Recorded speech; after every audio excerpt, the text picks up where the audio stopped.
ఇది మహాశివుని అద్భుతమైన కథ. దీనిని ఎవరు వింటారో వారిపై మహాశివుని దృష్టి ఉంటుంది. దీని యొక్క వర్ణన మనకు శ్రీ శివమహాపురాణంలో చెప్పడం జరిగింది. దయచేసి కథను పూర్తిగా చూడండి. అలాగే వీడియోను లైక్ చేయడం మాత్రం మర్చిపోవద్దు. పూర్వం ఒక నగరంలో ఒక వ్యాపారి ఉండేవాడు. అతను ఆ నగరంలోనే చాలా ధనవంతుడు. కానీ ఎప్పుడూ కూడా దాన ధర్మాలు, పుణ్యకార్యాలు, పూజలు, వ్రతాలు లాంటివి చేసేవాడు కాదు. వాళ్ళు ధనవంతులే కానీ ఆ దంపతులకు మాత్రం ఏ సంతానం కలగడం లేదు. సంతానం గురించి వాళ్ళు ఎప్పుడు బాధపడుతూ ఉండేవారు. ఆ దంపతుల ఇంటి ముందే ఒక రావి చెట్టు ఉండేది. ఆ చెట్టుపైనే ఒక పిచ్చుక తన నివాసాన్ని ఏర్పాటు చేసుకొని తన ఇద్దరు చిన్న పిల్లలతో కలిసి ఉంటూ ఉదయం ఊరిలోకి వెళ్ళి ఆహారం తీసుకువచ్చి తన పిల్లలకు తినిపిస్తూ ఉండేది. ఆ పక్షి అలా ప్రతిరోజు ఆ నగరంలో తిరుగుతూ ఆహారాన్ని సంపాదించేది. ఆ పక్షి ప్రతిరోజు ముందుగా దగ్గరగా ఉన్న ఆ వ్యాపారి ఇంటికే వెళ్ళేది. కానీ అక్కడ ఒక్క ధాన్యపు గింజ కూడా లభించేది కాదు.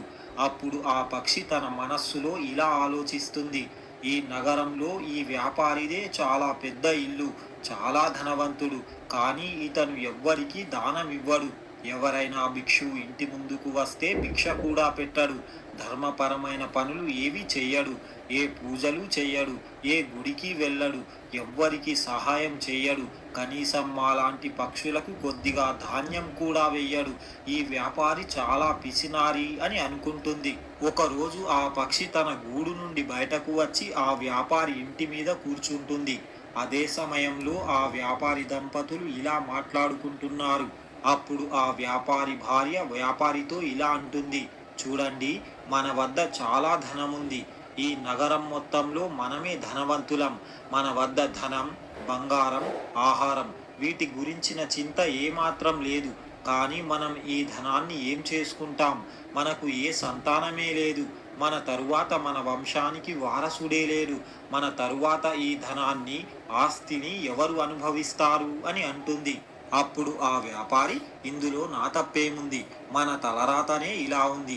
నాకైతే అనిపిస్తుంది మన తలరాతలో సంతానం రాసిపెట్టినట్టుగా లేదు. ఎన్ని రోజులు జీవిస్తామో అన్ని రోజులు ఈ సుఖాలను, ఈ ధనాన్ని అనుభవిద్దాం. మన తరువాత ఈ ధనం ఎవరికి రాసిపెట్టి ఉంటే వారే అనుభవిస్తారు అని అంటాడు. ఇలా ఇద్దరు భార్యాభర్తలు మాట్లాడుకుంటున్న మాటలన్నీ ఆ పక్షి జాగ్రత్తగా వింటుంది. ఆ తరువాత అక్కడ నుండి ఎగిరిపోతుంది. ఒక్కరోజు కాదు, ఇక ఆ పక్షి ప్రతిరోజు ఆ వ్యాపారి ఇంటి మీద కూర్చొని వారిద్దరు మాట్లాడుకుంటున్న మాటలన్నీ జాగ్రత్తగా వినేది. ఆ వ్యాపారి భార్య కొద్దిగా మంచి స్వభావం కలిగి ఉండేది. ఆమె మనస్సులో దయ, ధర్మం ఉండేది. కానీ తన భర్తకు భయపడి దాన ధర్మాలు చేసేది కాదు. ప్రతిరోజు తన ఇంటికి వస్తున్న ఆ పక్షిని ఆమె బాగా గమనించింది. ఆ చిన్న పిచ్చుక ఆమెకు బాగా నచ్చింది.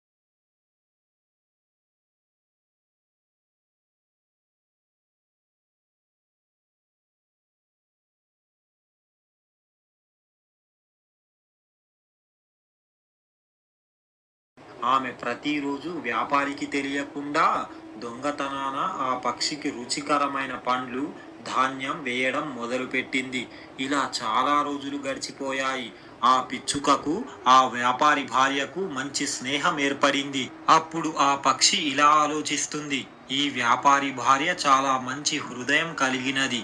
కానీ ఆమెకు ఏ సంతానం లేక ఎప్పుడూ బాధపడుతూ ఉంటుంది. ఒక వివాహిత ఎప్పటి వరకు తల్లి కాలేదో అప్పటి వరకు ఆమెకు సుఖం లభించదు. ఒక స్త్రీ బాధ మరొక స్త్రీకి మాత్రమే తెలుస్తుంది. ఒక స్త్రీకి సంతానం కలిగినప్పుడు కలిగే ఆనందం ఎన్ని కోట్ల ధనం ఉన్నా కలగదు. ఎంత బంగారం ఉన్నా కలగదు. సంతానం కలిగినప్పుడే స్త్రీ జీవితం పరిపూర్ణమవుతుంది. ఆమె నాకు ప్రతిరోజు ఎంతో ప్రేమతో నాకు ధాన్యం, మంచి మంచి పండ్లు ఇస్తుంది. ఆమెకు నేను రుణపడిపోయాను. ఆమె దుఃఖాన్ని చూసి నేను తట్టుకోలేకపోతున్నాను. ఆమెకు ఎలాగైనా ఒక పుత్రుడు కలిగే మార్గాన్ని ఆలోచించాలి అని అనుకుంటుంది. అప్పుడు ఆ పక్షి, కోరిన కోరికలు తీర్చేవాడు మహాశివుడు ఒక్కడే. ఆయనను వేడుకుంటే వీరికి తప్పకుండా సంతానం కలగవచ్చు. నాకు ఇంతకన్నా వేరే దారి లేదు. నేను ఒక చిన్న పక్షిని. ఇంతకు మించి నేను ఏమీ చెయ్యలేను. ఎలాగైనా ఆమె రుణాన్ని తీర్చుకోవాలి. ఆమె దుఃఖాన్ని నేను చూడలేకపోతున్నాను అంటూ ఆ పక్షి తన భర్తతో ఇలా అంటుంది. నేను కొన్ని రోజుల వరకు వేరే ప్రదేశానికి వెళ్తున్నాను. మీరు పిల్లల్ని జాగ్రత్తగా చూసుకోండి. వారికి సమయానికి ఆహారం ఇవ్వండి అంటూ ఆ పక్షి అక్కడ నుండి ఎగిరిపోయింది. అప్పుడు ఆ అమాయకమైన పక్షి ఇలా ఆలోచిస్తుంది. మహాశివుని గుడులు చాలా ఉంటాయి. ఆయన ఏ గుడిలో ఎప్పుడు ఉంటాడో తెలియదు. ఏ గుడిలో ఉన్నా తిరిగి తిరిగి చివరికి కైలాసానికి తప్పకుండా చేరుకుంటాడు. అందువల్ల నేను అక్కడికే వెళ్తాను అంటూ వేగంగా ఎగరడం ప్రారంభించింది. రాత్రి పగలు అనే తేడా లేకుండా ఉపవాసం ఉంటూనే ఎగురుతుంది. అలా ఎగురుకుంటూ ఎగురుకుంటూ బాగా అలసిపోయి చివరికి కైలాస పర్వతాన్ని చేరుకుంది. ఆ సమయంలో మహాశివుడు ధ్యానంలో నిమగ్నమై ఉన్నాడు. ఆ పక్షి నేరుగా వెళ్ళి పార్వతీదేవి పాదాల చెంత పడి స్పృహ తప్పింది. అప్పుడు పార్వతీదేవి ఆ పక్షిని తన చేతిలోకి తీసుకొని దానికి స్పృహ కలిగేలా చేసి, ఏ పక్షి, నువ్వు ఎక్కడ నుండి ఇంత దూరం వచ్చావు? నీ ప్రాణాలను లెక్క చేయకుండా ఇంత దూరం ఏం పని మీద వచ్చావు? నీకు అంత కష్టం ఏం కలిగింది అంటూ ప్రేమగా అడుగుతుంది. అప్పుడు ఆ పక్షి, దేవి, నేను చాలా బాధలో ఉన్నాను. అలాగే చాలా దూరం నుండి వస్తున్నాను. కానీ నేను నా కోసం దుఃఖించడం లేదు. నేను వేరే వారి కోసం దుఃఖిస్తున్నాను అని అంటుంది. అప్పుడు పార్వతీదేవి, ఏం జరిగిందో నాకు పూర్తిగా వివరించు అని అడుగుతుంది. అప్పుడు ఆ పక్షి, దేవి, నేను ఎక్కడైతే నివాసం చేసుకొని ఉంటున్నానో అక్కడే ఒక వ్యాపారి తన భార్యతో కలిసి ఉంటున్నాడు. కానీ వారికి ఏ సంతానం లేదు. ఆ వ్యాపారి భార్య చాలా ధర్మాత్మురాలు. నేను వారికి రుణపడి ఉన్నాను. వారికి ఒక సంతానాన్ని ప్రసాదించండి అని అడుగుతుంది. అప్పుడు పార్వతీదేవి, చూడు, నువ్వు నీ కోసం కాకుండా నిస్వార్థంగా వేరే వారి కోసం ఆరాట పడుతున్నావు. నువ్వు చాలా గొప్పదానివి. నీది దయా హృదయం. నువ్వు తిన్న 4 గింజలకే వారికి అంత గొప్ప సహాయం చేయాలనుకుంటున్నావు. ఇక నువ్వేమీ బాధపడకు. ఆ మహాదేవుడు ధ్యానం చేస్తున్నాడు. ఆయన ధ్యానం నుండి లేవగానే మనం ఆయనతో మాట్లాడదాం అని అంటుంది. ఆ కొద్దిసేపటికే మహాదేవుడు ధ్యానం నుండి బయటకు వచ్చాడు. అప్పుడు పార్వతీదేవి ఆ పక్షిని తీసుకొని ఆయన దగ్గరకు చేరుకొని జరిగిన విషయమంతా ఆయనకు చెప్పి, ఆ వ్యాపారి దంపతుల విధివ్రాతలో సంతాన ప్రాప్తి ఉందా లేదా అని అడుగుతుంది. అప్పుడు మహాశివుడు కొద్దిసేపు ధ్యానం చేసి వారి జీవితంలో సంతాన ప్రాప్తి లేదు అని చెప్పేస్తాడు. అప్పుడు పార్వతీదేవి, దేవా, వారి జీవితంలో సంతాన ప్రాప్తి లేకపోతే ఇప్పుడు మీరు వారి తలరాతను మార్చి వారికి సంతానం ప్రసాదించండి. మీ వల్ల సాధ్యం కానిది ఏమున్నది అని అంటుంది. అప్పుడు మహాశివుడు, దేవి, వాళ్ళ విధివ్రాతలో సంతానమే లేదు. వారికి నేనెలా సంతానం ప్రసాదిస్తాను అని అంటాడు. ఎంత చెప్పినా పార్వతీదేవి వినడం లేదు. దేవా, ఈ పక్షి తన ప్రాణాలను లెక్క చేయకుండా మన మీద నమ్మకంతో ఇంత దూరం వచ్చింది. మనం తప్పకుండా ఈ పక్షికి సహాయం చేయాలి. నేను మాట కూడా ఇచ్చేశాను అని అంటుంది. ఎంత చెప్పినా పార్వతీదేవి వినకపోవడంతో మహాశివుడు ఆమెతో ఇలా అంటున్నాడు. సరే దేవి, నువ్వు నా మాట వినడం లేదు కదా. నీ కోరికను తీర్చడం నా బాధ్యత. నీ కోరిక ప్రకారం ఆ వ్యాపారి దంపతులకు ఒక పుత్ర సంతానాన్ని ప్రసాదిస్తాను. కానీ ఒక షరతు ఉంది. దేవి, ఆ పక్షితో చెప్పు, వారికి సంతానం కలిగిన తరువాత దాన ధర్మాలు చేయాలి, పుణ్య కార్యాలు చేయాలి, శాస్త్రాలను పురాణాలను చదవాలి, గుడికి వెళ్ళాలి. భిక్ష కోసం ఇంటి ముందుకు వచ్చిన వారికి ఉట్టి చేతులతో వెనక్కి పంపకూడదు. వాళ్ళు ఇప్పుడు నాస్తికులుగా ఉన్నారు. కానీ వాళ్లకు సంతానం కలిగిన తరువాత గొప్ప ఆస్తికులుగా మారాలి. ఒకవేళ ఇవన్నీ చేయకపోతే ఆ పుట్టిన సంతానం అల్పాయుష్యుతో చిన్న వయస్సులోనే మరణిస్తాడు అని చెప్తాడు. అప్పుడు ఆ పక్షి, మహాదేవా, వారికి సంతానం కలిగిన తరువాత నా వంతుగా వారిని మంచివారుగా మార్చే ప్రయత్నం చేస్తాను. వాళ్ళను భక్తులుగా మారుస్తాను అని అంటుంది. అప్పుడు మహాశివుడు, తదాస్తు, ఇక వారికి సంతానం కలుగుతుంది. ఇక నువ్వు జాగ్రత్తగా వెళ్ళిపో అని అంటాడు. అలా ఆ పక్షి వారికి నమస్కరించి అక్కడ నుండి తన గూడుకు చేరుకుంది. అలా 1 సంవత్సరంలోపే వారికి ఒక పుత్రుడు జన్మిస్తాడు. ఆ వ్యాపారి దంపతులు చాలా ఆనందిస్తారు. వాళ్ళకంటే ఎక్కువగా ఈ పక్షికి ఆనందం కలుగుతుంది. తన కష్టానికి ఫలితం దక్కింది అంటూ సంతోషిస్తుంది. ఇక పుత్రుడు కలిగినందుకు ఆ వ్యాపారి చాలా దాన ధర్మాలు, పండుగలు చేస్తాడు. అలా చేస్తే చాలామంది పేదవాళ్ళు బాగుపడతారు అని అనుకుంటుంది ఆ పక్షి. ఇలా మెల్లిమెల్లిగా కాలం గడుస్తూనే ఉంది. కానీ ఆ వ్యాపారిలో ఏ మార్పు రాలేదు. ముందు ఎలా ఉండేవాడో ఇప్పుడు అలాగే ఉంటున్నాడు. ఇలా 4 శివరాత్రులు గడిచిపోయాయి. ఇక 5వ శివరాత్రి కూడా వచ్చేసింది. అప్పుడు ఆ పక్షికి చాలా బాధ కలుగుతుంది. ఆ వ్యాపారి కొడుకు 5 సంవత్సరాల వయసుకు వచ్చాడు. ఇప్పటి వరకు ఆ దంపతులు ఏ దాన ధర్మాలు చేయడం లేదు. ఏ పూజలు చేయడం లేదు. ఎవ్వరికీ సహాయం చేయడం లేదు. ఏ గుడికి వెళ్ళడం లేదు. వీళ్ళు ఇలాగే చేస్తే వాళ్ళ పుత్రుడు అల్పాయుష్యుతో చిన్న వయస్సులోనే మరణిస్తాడు. నేను కష్టపడ్డ దానికి ఫలితమే ఉండదు. వీళ్ళు చేసిన తప్పుకి ఆ బాలుడు మరణిస్తాడు. వీళ్లకు సంతానం కలిగితే వీళ్ళ ప్రవర్తన మారుతుందనుకున్నాను. పుత్రుడు మరణిస్తాడు అనే విషయాన్ని నేను వారికి ఎలా చెప్పాలి? నేను వారికి చెప్పింది అర్థం కాదు. నా భాష వారికి రాదు. ఇప్పుడు నేనేం చేయాలి అంటూ చాలా బాధపడుతుంది. అప్పుడు ఆ పక్షి మళ్ళీ మహాశివుని దగ్గరకు వెళ్ళి తన బాధను చెప్పాలనుకుంది. ఆ పిల్లవాడి ప్రాణాలను ఎలాగైనా కాపాడాలనుకుంది. ఆ పక్షి పిల్లల వయస్సు కూడా పెరిగిపోయింది.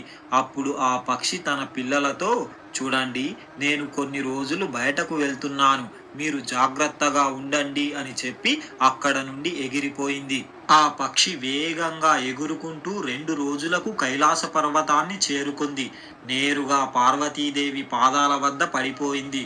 అప్పుడు పార్వతీదేవి ఆ పక్షిని పట్టుకొని, ఓ పక్షి, ఇంకా నీ దుఃఖం దూరం కాలేదా? వారికి సంతానం కలిగింది కదా, అక్కడ సంతోషంగా ఉండకుండా ఇంత దూరం మళ్ళీ ఎందుకు వచ్చావు అని అంటుంది. అప్పుడు ఆ పక్షి, దేవి, ఆ దంపతులకు సంతానమైతే లభించింది, కానీ ఆ దంపతులను ధర్మ మార్గంలోకి నేను తీసుకురాలేకపోయాను. అది నా వల్ల కాలేదు. ఆ దంపతులు సంతానం కలగక ముందు ఎలా ఉండేవారో ఇప్పుడు అలాగే ఉంటున్నారు. వాళ్ళు దాన ధర్మాలు చేయడం లేదు. పూజలు చేయడం లేదు. గుడికి వెళ్ళడం లేదు. వారిలో ఏ మార్పు రాలేదు అని అంటుంది. అప్పుడు మహాశివుడు, అయితే వాళ్ళ పుత్రుడు అల్పాయుష్యుతో చిన్న వయస్సులోనే మరణిస్తాడు అని అంటాడు. అప్పుడు ఆ పక్షి ఏడుస్తూ, మహాదేవా, అలా జరగకూడదు. వారి పుత్రుడు దీర్ఘాయుష్యుతో బ్రతకాలి అంటూ తన తలని రాయికి కొట్టుకోవడం మొదలుపెట్టింది. అది చూసిన పార్వతీదేవి ఆ పక్షిని పట్టుకొని, నువ్వు శాంతించు, నేను మహాదేవునితో మాట్లాడుతాను అని అంటుంది.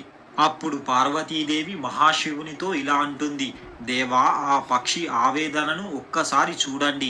దాని బాధ మీకు కనిపించడం లేదా? ఆ పక్షి తన కోసం కాదు, వేరే వారి కోసం ఇంతగా బాధపడుతుంది. ఒక్కసారి వారిని కనికరించండి అని అంటుంది. అప్పుడు మహాశివుడు ఆ పక్షితో, సరే అయితే మమ్మల్ని ఏం చేయమంటావో నువ్వే చెప్పు అని అంటాడు. అప్పుడు ఆ పక్షి, దేవా, నేను వారికి చెప్పే ప్రయత్నం చేస్తున్నాను, కానీ నా భాష వారికి అర్థం కావడం లేదు. నా ప్రయత్నాలన్నీ వృధా అయిపోతున్నాయి. అందుకని మీరే వచ్చి వారికి అర్థమయ్యేలా, వారు ధర్మ మార్గంలో నడిచేలా చెయ్యండి అని అంటుంది. అప్పుడు ఆ ఆది దంపతులు, సరే అయితే మేమే వచ్చి వారికి జ్ఞానాన్ని కలిగిస్తాం అని అంటారు. ఇక ఆ పక్షి ఎంతో సంతోషంగా అక్కడ నుండి బయలుదేరి తన గూడుకు చేరుకుంది. ఒక రోజున ఆ శివపార్వతులు భిక్షువు రూపాలను ధరించి ఆ వ్యాపారి ఇంటి ముందుకు చేరుకొని, చూడండి, మాకు బాగా ఆకలిగా ఉంది. మాకు మంచి భోజనం పెట్టండి. మీరు మాకు మంచి భోజనం పెట్టకపోతే మేము మిమ్మల్ని శపిస్తాం. ఆ తరువాత మీరు చాలా బాధపడవలసి ఉంటుంది అని అంటారు. అప్పుడు ఆ వ్యాపారి భార్య వారికి చేతులు జోడించి, మమ్మల్ని శపించవద్దు. మీకు మంచి భోజనం నేను పెడతాను అంటూ వారిని లోపలికి తీసుకువెళ్ళింది. వారికి మంచి రుచిగల భోజనం పెడుతుంది. ఆ వ్యాపారి కొడుకు కూడా తన చిన్న చిన్న చేతులతో వారికి వడ్డిస్తున్నాడు. అది చూసి వాళ్ళు చాలా ఆనందిస్తారు.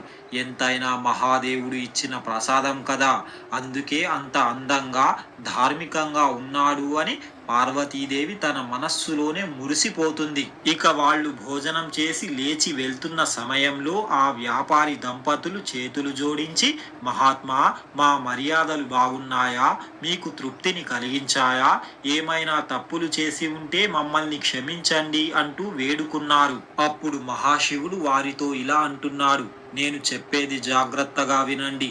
మీరు చాలా తప్పులు చేశారు. ఇప్పుడు కూడా ఇంకా తప్పులు చేస్తూనే ఉన్నారు. మీరు ఇలాగే చేస్తూ ఉంటే మీ పుత్రునికి పెద్ద ప్రమాదం కలుగుతుంది. అంతేకాదు, మీ పుత్రుడు చిన్న వయస్సులోనే మరణిస్తాడు అని అంటాడు.